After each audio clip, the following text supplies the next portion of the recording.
Shalom, saya doa semuanya dalam kondisi luar biasa diberkati Tuhan. Dan kita sebentar akan melanjutkan tadarusan Alkitab kita. Bapak Ibu, saya kemarin curhat sama rekan saya yang melayani Tuhan juga.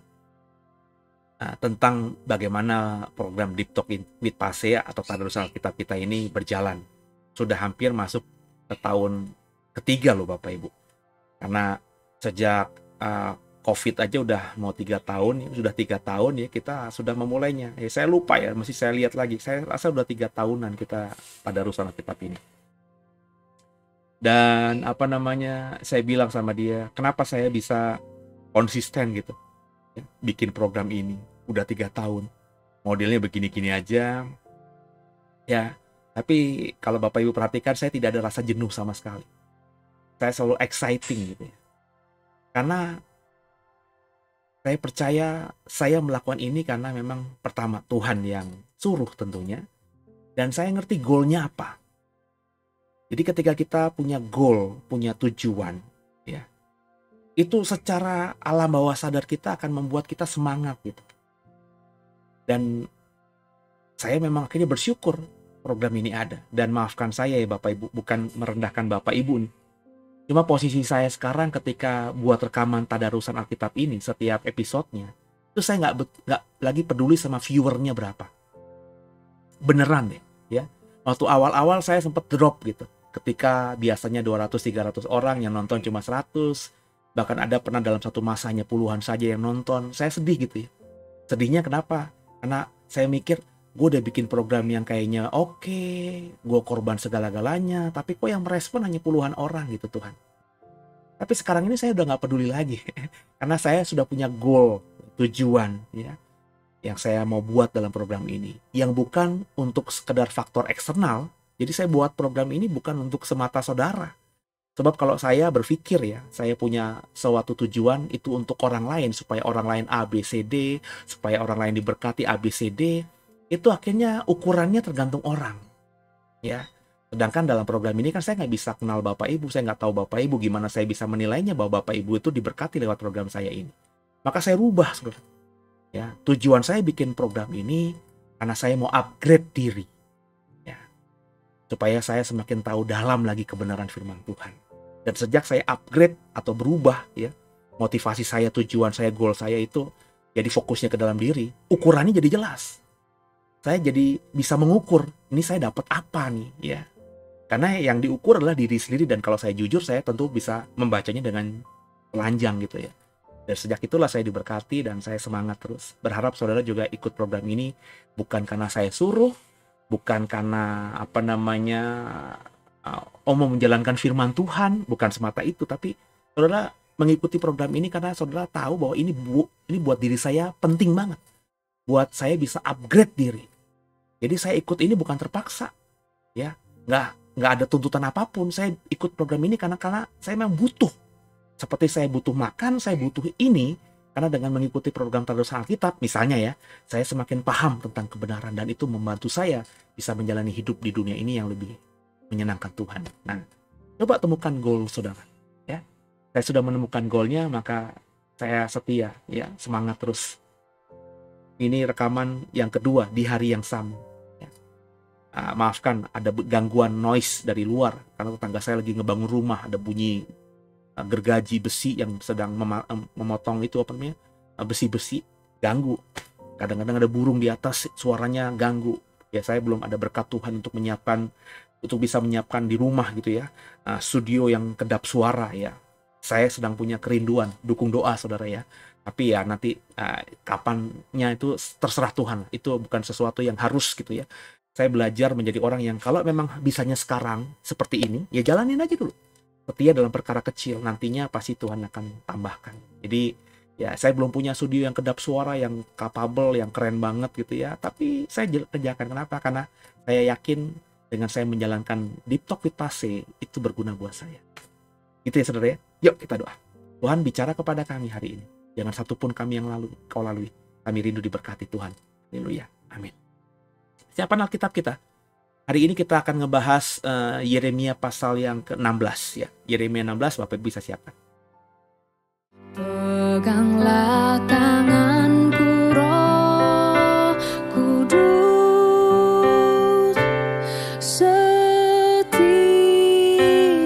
hari.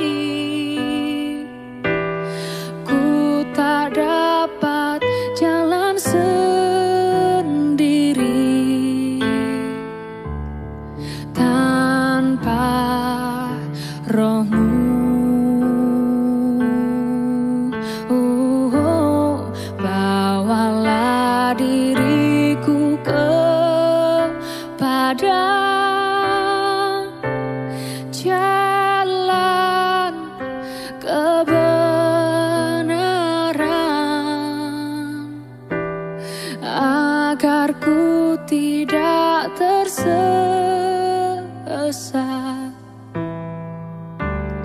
mengikuti jalan-Mu.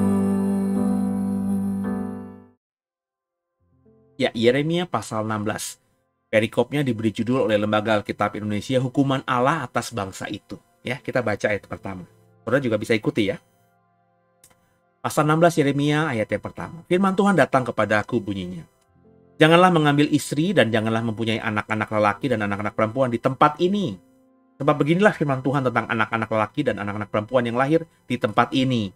Tentang ibu-ibu mereka yang melahirkan mereka, dan tentang bapak-bapak mereka yang memperanakan mereka di negeri ini. Mereka akan mati karena penyakit-penyakit yang membawa maut. Mereka tidak akan diratapi dan tidak akan dikuburkan. Mereka akan menjadi pupuk di ladang, mereka akan habis oleh pedang dan kelaparan. Mayat mereka akan menjadi makanan burung-burung di udara dan binatang-binatang di bumi. Sungguh, beginilah firman Tuhan. Janganlah masuk ke rumah perkabungan dan janganlah pergi meratap. Janganlah turut berduka cita dengan mereka, sebab aku telah menarik damai sejahtera pemberianku daripada bangsa ini. Demikianlah firman Tuhan. Juga kasih setia dan belas kasihanku. Besar kecil akan mati di negeri ini. Mereka tidak akan dikuburkan, tidak ada orang yang akan meratapi mereka, tidak ada orang yang akan menoreh-noreh diri dan yang akan mengundul kepala mereka. Tidak ada orang yang akan memecah-mecahkan roti bagi orang yang berkabung untuk menghiburkan dia karena kematian itu. Bahkan tidak ada orang yang akan memberi dia minum dari piala penghiburan oleh karena kematian ayah dan ibunya. Janganlah engkau masuk ke rumah orang mengadakan perjamuan untuk duduk makan minum dengan mereka. Sebab beginilah firman Tuhan semesta alam, Allah Israel. Sesungguhnya di tempat ini, di depan matamu dan pada zamanmu, akan kuhentikan suara kegirangan dan suara sukacita, suara pengantin laki-laki dan suara pengantin perempuan. Apabila engkau memberitahukan kepada bangsa ini segala perkataan itu, dan mereka berkata kepadamu, mengapakah Tuhan mengancam segala malapetaka yang besar ini terhadap kami? Apakah kesalahan kami, dan apakah dosa yang telah kami lakukan terhadap Tuhan Allah kami? Maka engkau akan berkata kepada mereka, oleh karena nenek moyangmu telah meninggalkan aku, demikianlah firman Tuhan. Dan oleh karena mereka telah mengikuti Allah lain dengan beribadah dan sujud menyembah kepadanya, tapi mereka meninggalkan aku dan tidak berpegang kepada Tauratku. Dan kamu sendiri berlaku lebih jahat daripada nenek moyangmu. Lihat, kamu masing-masing mengikuti kedegilan hatinya yang jahat daripada mendengarkan padaku. 13. Maka aku akan melemparkan kamu dari negeri ini ke negeri yang tidak dikenal oleh kamu ataupun oleh nenek moyangmu. Di sana kamu akan beribadah kepada Allah lain siang malam, sebab aku tidak akan menaruh kasihan lagi kepadamu. Sebab itu demikianlah firman Tuhan sesungguhnya. Waktunya akan datang bahwa tidak dikatakan orang lagi, demi Tuhan yang hidup yang menuntun orang Israel keluar dari tanah Mesir. Melainkan, demi Tuhan yang hidup yang menuntun orang Israel keluar dari tanah utara dan dari segala negeri kemana ia telah mencerai beraikan mereka. Sebab aku akan membawa mereka pulang ke tanah yang telah kuberikan kepada nenek moyang mereka. Sesungguhnya, aku mau menyuruh banyak penangkap ikan, demikianlah firman Tuhan, yang akan menangkap mereka. Sesudah itu aku mau menyuruh banyak pemburu yang akan memburu mereka dari segala gunung dan dari segala bukit dan dari celah-celah bukit batu. Sebab aku mengamati segala tingkah langkah mereka. Semuanya itu tidak tersembunyi dari pandanganku, dan kesalahan mereka pun tidak terlindungi di depan mataku. Aku akan mengganjar 2 kali lipat kesalahan dan dosa mereka, dan karena mereka telah menajiskan negeriku dengan bangkai dewa-dewa mereka yang menjijikkan, dan telah memenuhi tanah milikku dengan perbuatan mereka yang keji.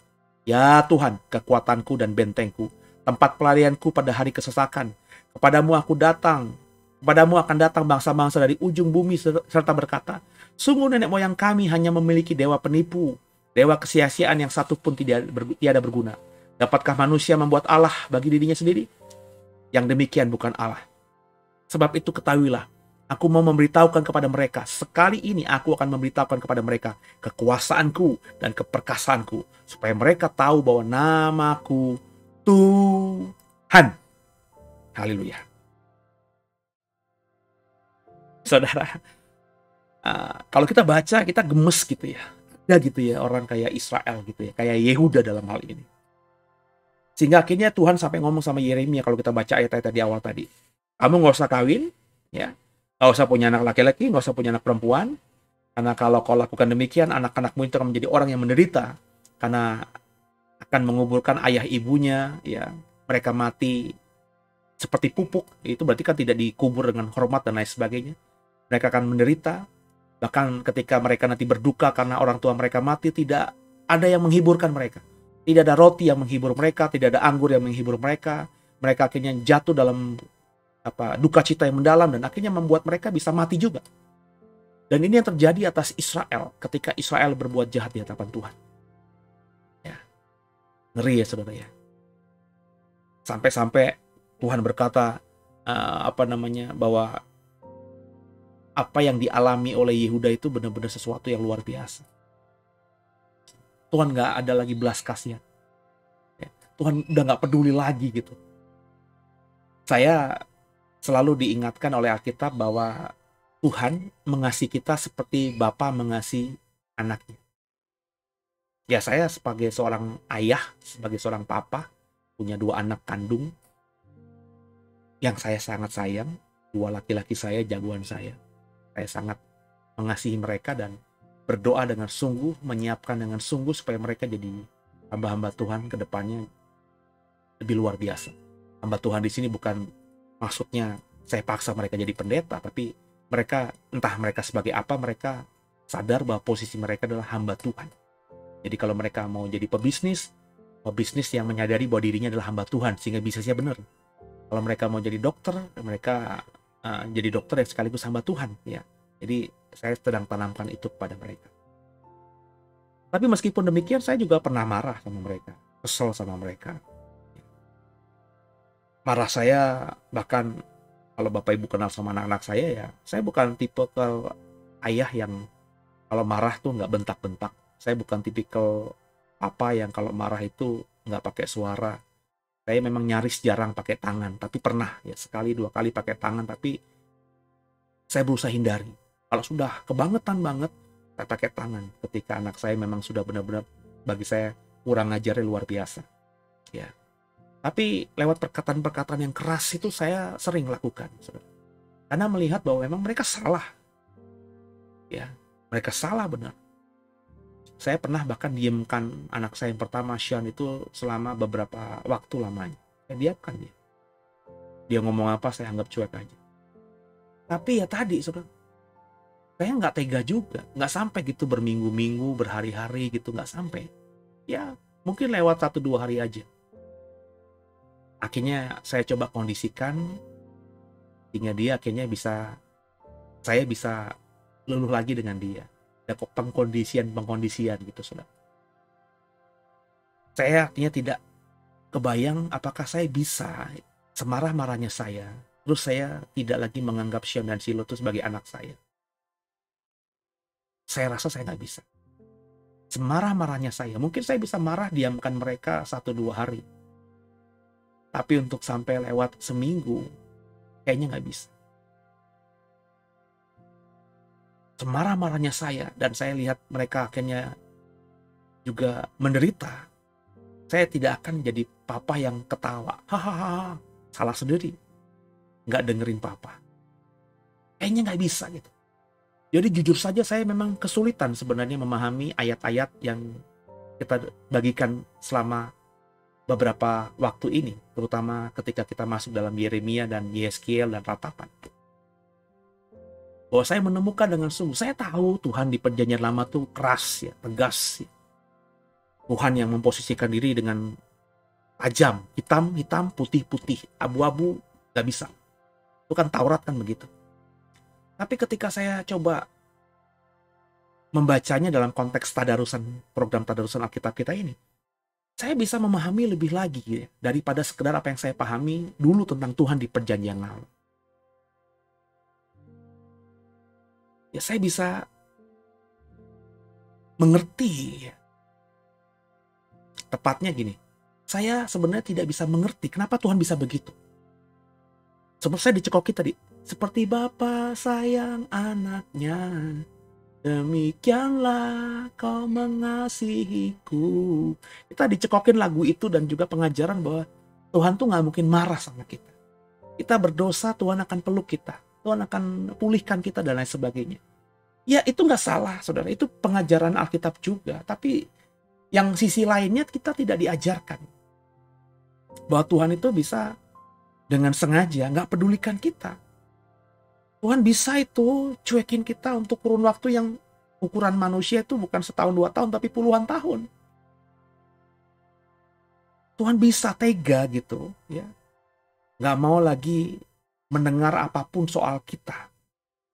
Padahal kita tetap Kristen, kita masih bergereja, kita masih ke gereja gitu.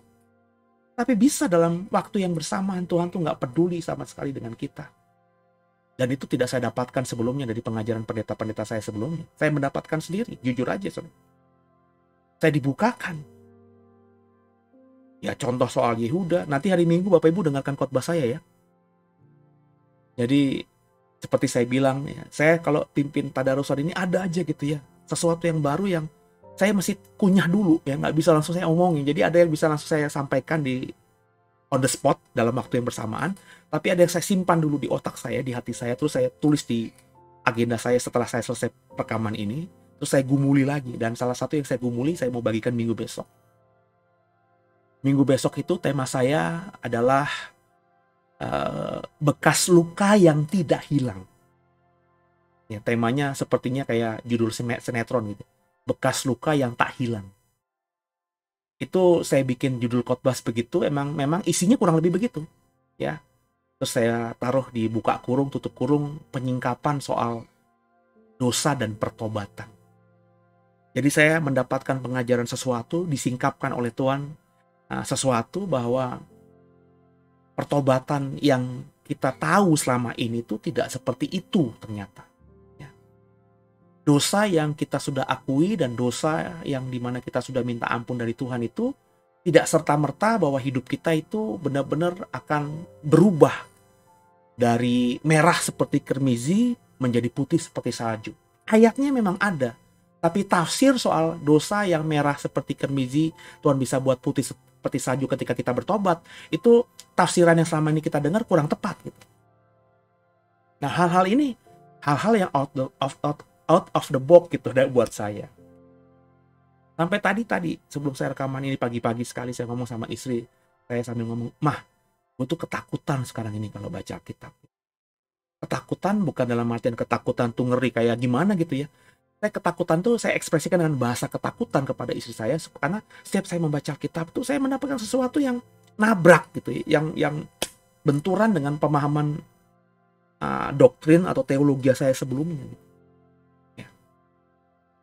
Saya selalu bisa melihat satu ayat atau satu konteks cerita dengan angle yang lain gitu, yang ya saya nggak tahu bisa dibilang ini terlalu jumawa atau sombong atau gimana, tapi saya tidak berniat demikian, yang tidak banyak bisa dilihat oleh hamba-hamba Tuhan lain. Sehingga kalau Bapak Ibu perhatikan khotbah-khotbah saya udah hampir setahun 2 tahun ini, ya itu khotbah-khotbah yang menurut saya not ordinary, bukan biasa. Ayatnya, natsnya sama, karena Alkitabnya sama ya. Tapi kontennya, isinya, ya itu berbeda dengan konten-konten dari khotbah dari nats yang sama yang disampaikan oleh rekan-rekan pelayan Tuhan yang lainnya. Dan ini jujur membuat saya ketakutan karena ya sebagai manusia saya tentu berpikir kalau saya khotbah begini nanti jangan-jangan banyak orang yang bilang ini cari viralnya doang, cari bombastisnya doang, cari nyelenehnya doang. Padahal saya nggak ada niat begitu. Beberapa tahun yang lalu, di tahun yang lalu kalau tidak salah saya membuat seri khotbah another side atau sisi yang lain. Itu nggak bermaksud sengaja mencari another side, enggak saudara. Lo kalau tahu gue nggak pernah gitu nyari-nyari yang nyeleneh-nyeleneh gitu atau sengaja dengan sengaja berusaha untuk mencari sesuatu yang aneh yang tidak dikerjakan orang, tidak. Tapi faktanya memang yang saya lakukan jadi aneh gitu karena tidak umum. Tapi ketika saya melakukan hal itu, saya tidak ada unsur kesengajaan. Tapi ya ternyata aja ketika saya baca Alkitab tuh saya kok dituntun bisa melihat dari sisi yang lain gitu. Ya, ya ini blessing satu sisi, tapi jujur sisi lain menakutkan buat saya karena saya menjadi orang yang sepertinya berjalan di dalam gerbong yang berbeda, di jalan yang berbeda. Dan saya semakin pahami ketika, ya maafkan saya, harus saya akui jujur, jemaat The Way tidak bisa berkembang dengan maksimal. Karena ya baru datang, penasaran sama saya, datang ke gereja, nonton di live streaming, dengarnya khotbahnya model beginian gitu. Kecuali Bapak Ibu mungkin yang memang sudah menyiapkan diri untuk mendengarkan khotbah-khotbah yang seperti ini, Bapak Ibu bisa menerima. Tapi banyak orang yang mental. Coba perhatikan, khotbah-khotbah saya yang ya ordinary, dalam artian yang bukan sesuatu yang sengaja saya buat viral, ya itu ya viewernya ya biasa-biasa aja. Ya bisa menyentuh 1000, 2000 gitu ya. Tapi susah gitu. Tapi kalau saya khotbah misalnya soal akhir zaman ya, soal antikristus, soal ya akhir zaman lah, topik-topik akhir zaman. Itu padahal kalau mau jujur saya kalau khotbah akhir zaman itu ya apa yang saya bagikan itu ya pemahaman yang sudah saya dapatkan puluhan tahun yang lalu, karena Bapak Ibu tentu tahu kalau mengikuti khotbah-khotbah saya, topik akhir zaman itu adalah topik pertama yang saya dalami dengan sungguh ketika saya bertobat di tahun sekitar 90 berapa ya, 98, 99, tepatnya tahun-tahun ketika tahun 2000, akhir 2001 ketika saya masuk sekolah tinggi teologi, kuliah S1 lagi, itu posisi di mana saya memang suka sekali soal akhir zaman. Tidak terlalu banyak yang berubah dari pemahaman teologi doktrin akhir zaman saya. Memang ada yang berbeda tapi tidak terlalu banyak. Tapi kalau saya khotbah itu, viewernya langsung banyak. Ya, sering tergoda sengaja buat itu gitu. Ya, karena emang disukai banyak orang. Tapi kalau saya khotbah-khotbah yang ya tema-tema keselamatan, tema-tema pertobatan, tema-tema menjadi Kristen yang baik, yang benar, kebenaran yang sejati, itu yang nonton ya tidak terlalu antusias gitu. Jemaat Tuhan tidak terlalu antusias mendengarkan khotbah-khotbah yang model begitu. Sehingga kalaupun ada yang nonton akhirnya atau ada yang mengikuti khotbah saya seperti itu, banyak yang kaget-kaget. Lah, kok beda? Bedanya tuh bukan beda senang buat mereka, tapi ya beda yang mengguncang iman mereka gitu. Ya. Jadi ya memang susah gitu ya. Akhirnya gereja yang saya kelola itu bisa jemaatnya banyak begitu. Ya. Dan saya menyadari hal itu. Tapi ya saya bilang sama Tuhan, ini resiko. Tapi ya karena saya sudah punya iman bahwa saya hidup dari Tuhan. Tuhanlah yang menghidupi saya, bukan jemaat yang menghidupi saya. Jadi saya jalan terus. Tapi tentu oleh orang-orang terdekat saya ini sesuatu yang mereka anggap bahwa saya tidak menggembalakan gereja dengan benar gitu. ya ada salah paham gitu ya. Ya saya luruskan, ya saya coba pelan-pelan komunikasikan, ya. Tapi ini saya, ya. Saya tidak mungkin tiba-tiba jadi berubah untuk berkhotbah hal-hal yang lucu-lucu gitu ya, atau yang enak-enak di telinga aja. Sebab kalau saya melakukan itu bertentangan dengan hati nurani saya, dan itu ganggu banget. Dan di hari-hari ini, dalam minggu-minggu ini, bulan-bulan ini, ketika kita mulai Yeremia, Ratapan, Yeskiel sebelumnya, itu saya berkali-kali menekankan bahwa ini loh Tuhan yang sama orang Kristen mau ditipek, mau dilupakan, mau dihapus. Bahwa Tuhan tuh bisa begini loh posisinya. Dan puji Tuhan, lewat kebaikan Tuhan saya bisa singkapkan lewat pemahaman saya soal dosa yang mendatangkan maut itu. Dosa mendatangkan maut, terminologinya dari Perjanjian Baru. Kita banyak menafsirkannya macam-macam tuh, termasuk saya dulunya. Tapi saya akhirnya bisa menghubungkan, ketemu benang merahnya. Tuhan tuntun itu, bahwa dosa mendatangkan maut itu ya dosa di mana Tuhan nggak peduli lagi sama kita. Jadi ada dosa, ada pelanggaran terhadap hukumnya Tuhan, yang kalau kita lakukan, Tuhan masih bisa mengampuni kalau kita minta ampun sama Dia. Ya, Tuhan masih memaklumi kita lakukan karena di matanya Dia, oh kita ini manusia biasa. Tapi ada dosa yang benar-benar Tuhan nggak ada pengampunan buat Dia. Buat dosa seperti itu. Tuhan murka luar biasa. Akhirnya Tuhan tinggalkan kita. Bisa nggak orang seperti ini dipulihkan? Bisa. Bapak Ibu tinggal dengerin aja khotbah saya minggu lalu kan. Bisa. Tapi orang ini akhirnya Tuhan pulihkan, ya tinggal tunggu waktunya Tuhan aja. Amarahnya Tuhan tuh berhentinya kapan gitu. Bisa nggak? Apa amarahnya Tuhan bisa nggak berhenti? Oh, bisa aja. Ya. Akhirnya kita mati tetap dalam maut tadi, keterpisahan dengan Tuhan. Bisa. Ya, tapi bisa juga kemungkinan sebelum kita mati, Tuhan akhirnya ampuni kita. Belas kasihannya akhirnya ada lagi buat kita. Kita dipulihkannya lagi. Ya, tapi semata-mata menunggu itu. Menunggu sesuatu yang tidak bisa kita percepat gitu. Nangkep ya saudara? Ada sesuatu pekerjaan yang kalau kita lakukan dengan apa yang kita lakukan, pekerjaan itu bisa menghasilkan lebih cepat. Nangkep ya? Tapi ada suatu pekerjaan yang kalau kita lakukan kapasitas kita, yang kita punya kita kerjakan dengan maksimal, itu hasilnya juga nggak akan semakin cepat karena hasilnya itu ditentukan oleh faktor eksternal, faktor yang bukan milik kita. Faktor yang nggak bisa kita perbuat apa-apa gitu. Jadi kita kerja mati-matian kayak apapun, hasilnya tuh nggak bisa cepat kita dapatkan. Ya tergantung kalau faktor eksternalnya itu bisa berubah, maka kita akan dapat hasil yang lebih luar biasa. Nangkap ya Bapak? Dosa yang mendatangkan maut itu seperti itu. Jadi kita udah bertobat sekalipun, tapi kalau kita di mata Tuhan masih dianggap mengalami atau melakukan dosa yang mendatangkan maut, Tuhan masih murka sama kita. Dia masih nggak mau ketemu sama kita. Dia masih nggak mau peduli sama kita. Kita bertobat kayak apapun, kita lakukan apapun dalam bentuk pelayanan apapun, yang nggak peduli apa-apa, Tuhan tetap nggak akan beri yang terbaik buat kita. Kita akan nanti dipulihkannya ya kalau amarahnya dia udah selesai. Jadi tergantung kapan amarahnya Tuhan tuh selesai apa tidak gitu loh saudara. Ini kan susah saudara. Kita selama ini diajar bahwa kalau Tuhan marah ya datang kepada dia, nyembah dia, si persembahan, nanti kau akan dipulihkan Tuhan, kembalikan persepuluhan, kau nanti akan dipulihkan Tuhan. Ternyata ada kasus-kasus, tentu ini kasuistik ya saudara, tapi ada itu, Alkitab mengatakan demikian kok. Kita udah lakukan semua yang baik yang kita anggap bisa akan meluluhkan hati Tuhan, tapi ternyata Tuhan tetap tidak luluh juga. Bisa luluh kapan? Ya nanti suka-sukanya dia gitu. Bukan karena pengaruh pertobatan kita atau sikap kita. Ini angle Tuhan, sudut pandang tentang Tuhan yang gak banyak. Saya gak pernah dengar sebelumnya, jujur aja, dari pendeta-pendeta senior saya. Dengan segala respek dan hormat saya kepada beliau-beliau semuanya.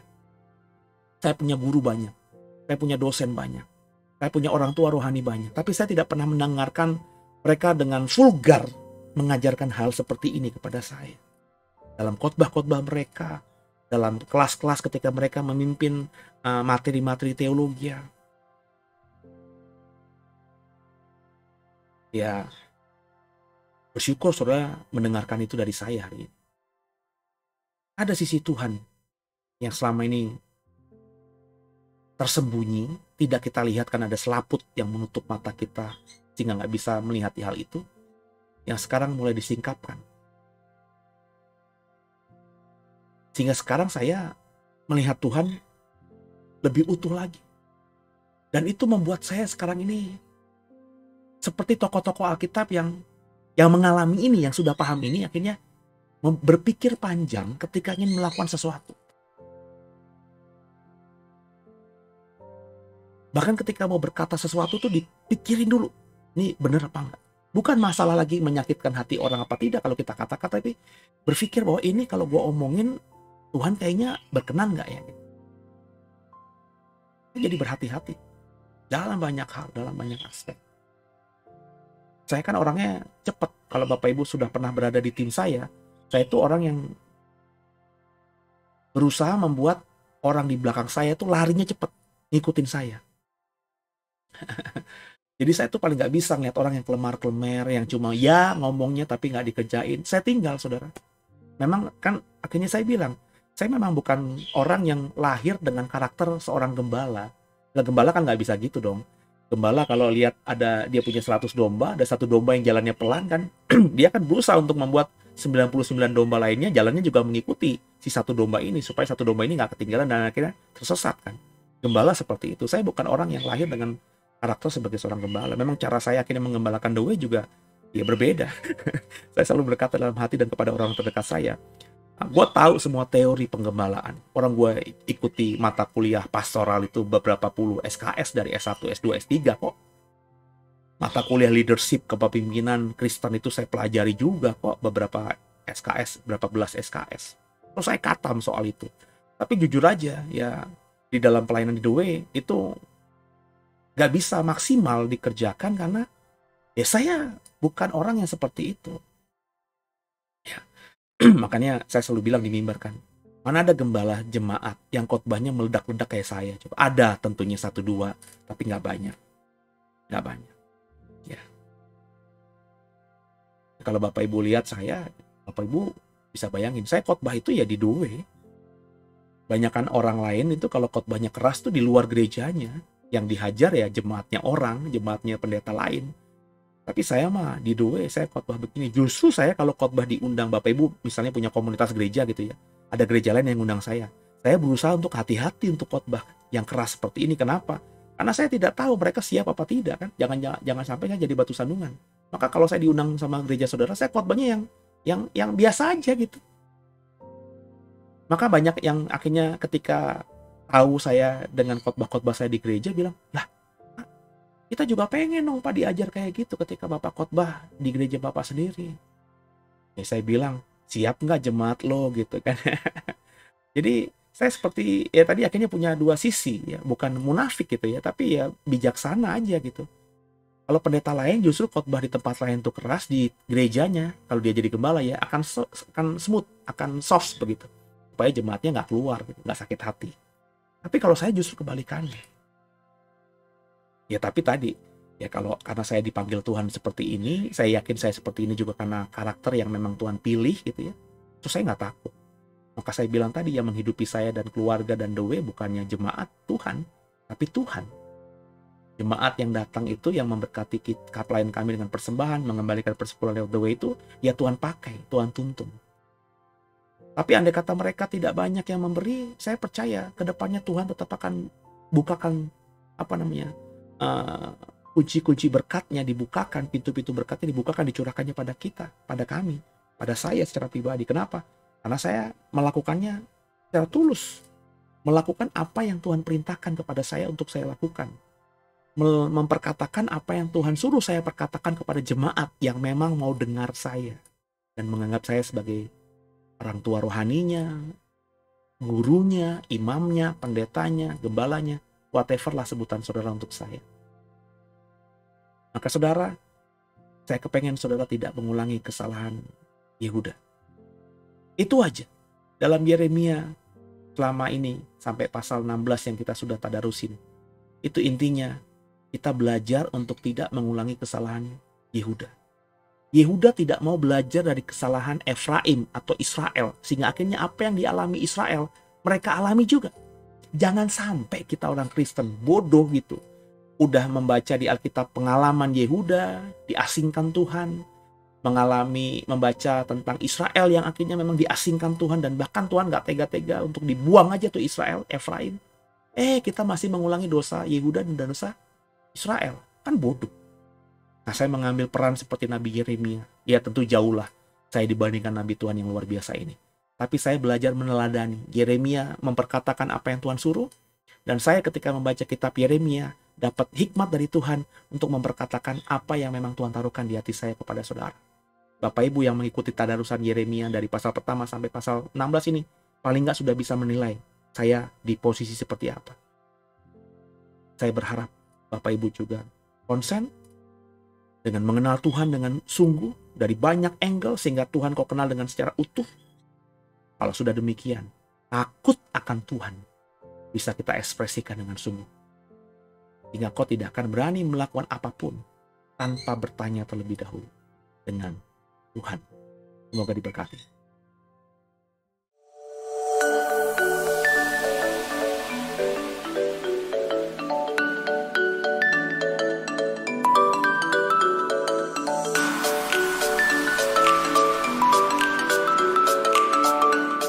Shalom, terima kasih untuk Bapak Ibu yang sudah join membership. Kedepan kita akan membuka level membership yang baru, yaitu berisi kelas pengajaran Alkitab secara teologi sistematis. Di bulan Maret-April, akan ada kelas eskatologi, dengan join level membership The Warriors Bible Club seharga 49.900 per bulan. Bapak Ibu sudah bisa mengikuti kelas ini full, juga konten-konten lainnya seperti Living in Wisdom, dan program lainnya. Jadi, yuk jangan lupa like, subscribe, dan komen-komen video kita, dan juga join membership dengan cara klik tombol join di bawah sebelah tombol subscribe, kemudian pilih levelnya. Atau untuk Bapak Ibu yang ingin upgrade level membership, bisa dengan cara klik tombol si perks, dan pilih level yang di atasnya. Terima kasih, Tuhan Yesus memberkati.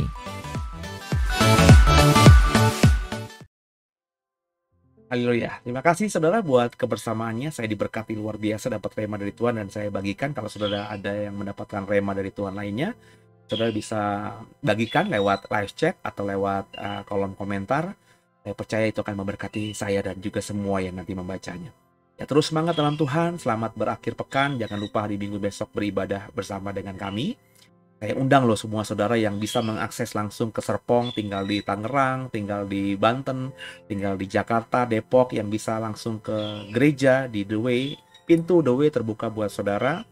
Saudara dari gereja manapun yang mau belajar bersama kami, monggo silakan datang, berkenalan dengan semua tim The Way. Kita belum besar ya, jadi pasti akan mengalami persekutuan yang lebih intim lagi karena memang kita tidak terlalu besar secara komunitas di gerejanya. Kalau Bapak Ibu tidak bisa mengakses atau tidak bisa punya kesempatan datang ke gereja secara langsung, Bapak Ibu silahkan mengikuti live streamingnya tepat jam 11 ya. Kalau bisa ibadahnya itu bersama-sama, live streaming jam 11 dengan sikap hati yang benar, posisi yang benar ya. Pakaian yang baik juga, terus waktu yang benar-benar sama-sama dipakai untuk beribadah, nggak usah makan, nggak ada makanan di meja makan kita. Jangan kita beribadah di hari Minggu sambil seperti kita nonton YouTube gitu, saudara, yang bisa disambi sambil makan kacang goreng, minum kopi dan lain sebagainya.